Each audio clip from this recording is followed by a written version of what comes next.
Since New Year's just passed, it seems like everyone's trying something new for their New Year's resolution. Well, here's a list of things that you should not be doing under any circumstances whatsoever. Number 1. No fucking koala bears. That's it, just don't fuck them.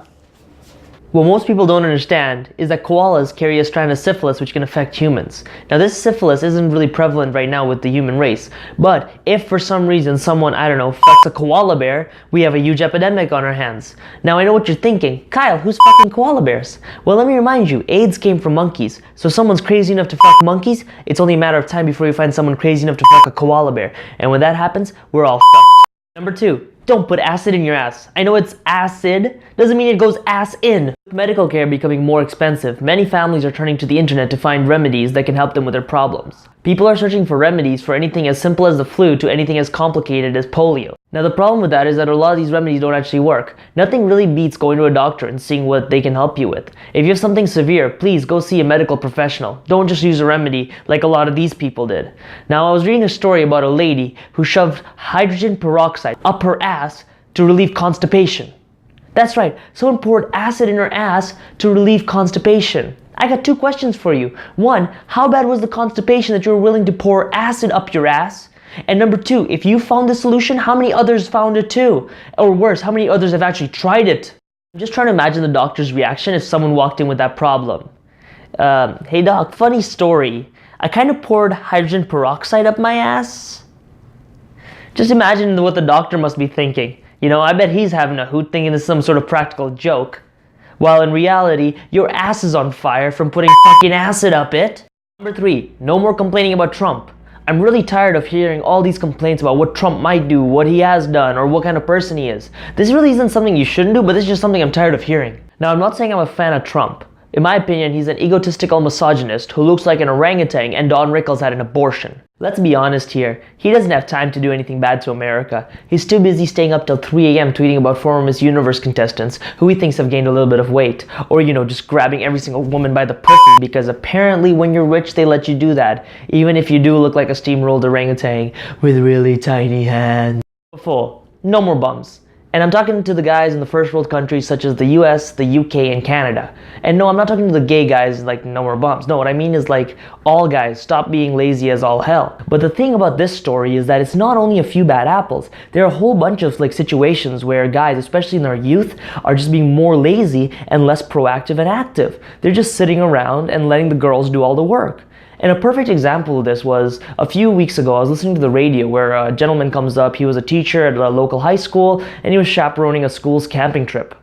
So on the first day they had to go there, they got to the campground, they had to pitch the tents, you know, clean the camp area, get the firewood, you know, just your regular stuff. And he went somewhere, God knows where, I don't know, he's probably jacking off or something. But anyway, he comes back and he sees all the girls, you know, pitching the tent, cleaning the camp area and getting the firewood. So he looks around, he sees no guys. So he's like, oh, you know, maybe they went fishing, you know, just giving them the benefit of the doubt.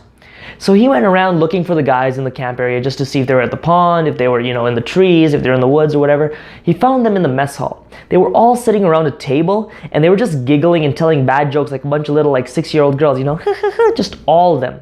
And they weren't doing any work. And this is only one story in a dozen. There are lots of stories just been erupting all around the US, Canada, and the UK about people, like guys, more specifically, just doing no work whatsoever and the girls having to take the initiative. And some people are saying, oh, you know, because the girls are trying to impress the guys. It's kind of ironic, hey? 30 years ago, the guys, you know, they'd be like, oh yeah, I can lift this, I can set this whole thing up, you know, I'm going to impress the girls. Number 5. No more extreme feminists. Now I know what you're thinking, oh Kyle, how can you be so sexist and arrogant?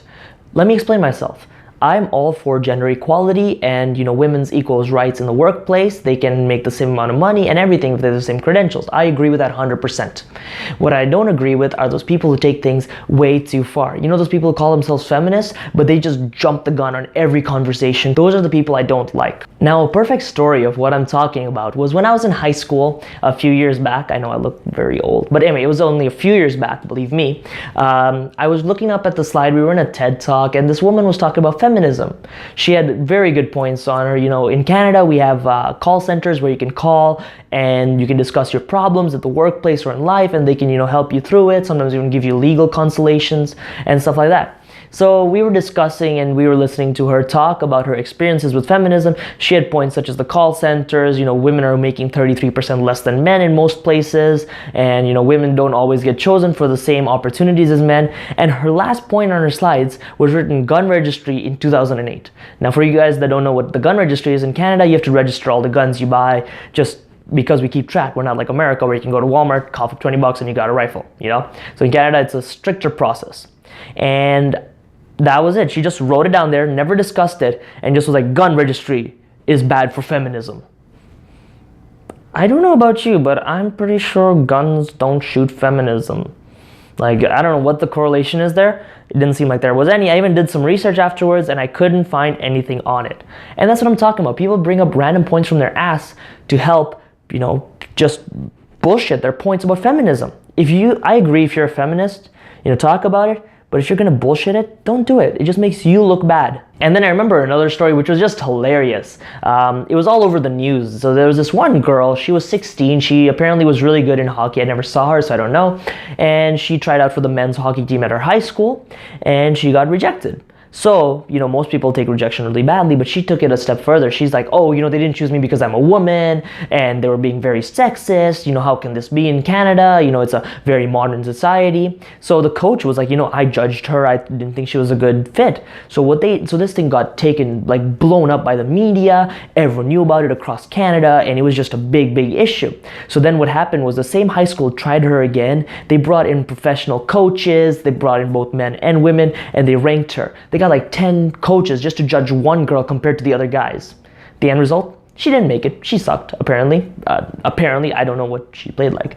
And yeah, that was the end of the story. She took things way too far. She couldn't accept that she was a bad player, and she brought feminism into it. Now, I know there's some cases where girls aren't allowed to play the same sports as guys, but if you're not as good, you're not as good, right? Just accept it. And if you're not as good because people are running, or skating in this case, circles around you. Right? And that's what I'm saying. Feminism isn't always an issue, right? And you don't have to jump the gun on feminism. At least, think about it a little bit before you do it right away.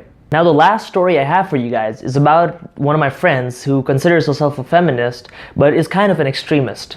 So we were discussing the 2016 presidential election in America. We were talking about Donald Trump and Hillary Clinton and how we felt about these two candidates. I'm from Canada, so this doesn't really affect me, but it was just a good conversation as everyone was having this conversation. So we talked about Donald Trump. I said I don't think it was a good fit, and if you've watched the rest of this video, I don't really like him. And I was just saying, because of he's never had political experience, and we're just talking about actual credentials in this case. And as soon as I said the words, I don't think Hillary Clinton was as good as other candidates from the Democratic Party in the past, my friend jumps in and she's just like, why? Because she's a woman? You don't think a woman can be as good as a man in politics? I'm like, no, because she's very sketchy in my opinion. She has email scandals. As Donald Trump brought up, she hasn't done very much in 30 years. Just all this stuff that I thought made her really sketchy. And my friend couldn't accept that. She just thought I was being sexist. And I told her straight up, if you want to have a conversation, I'm down for it. But you can't just jump the gun and call me sexist without hearing my points, right? If someone is being sexist, please call them out on it. Don't just let them sit there, because if you don't call them out on it, they're just going to keep talking and acting that way because they think it's okay, right? Sexism is a problem, but if someone isn't sexist, don't jump the gun. Well, there you guys go. 5 things I think you should not be doing under any circumstances whatsoever. So, hit the like button, subscribe, and share with your friends. Till next time, peace!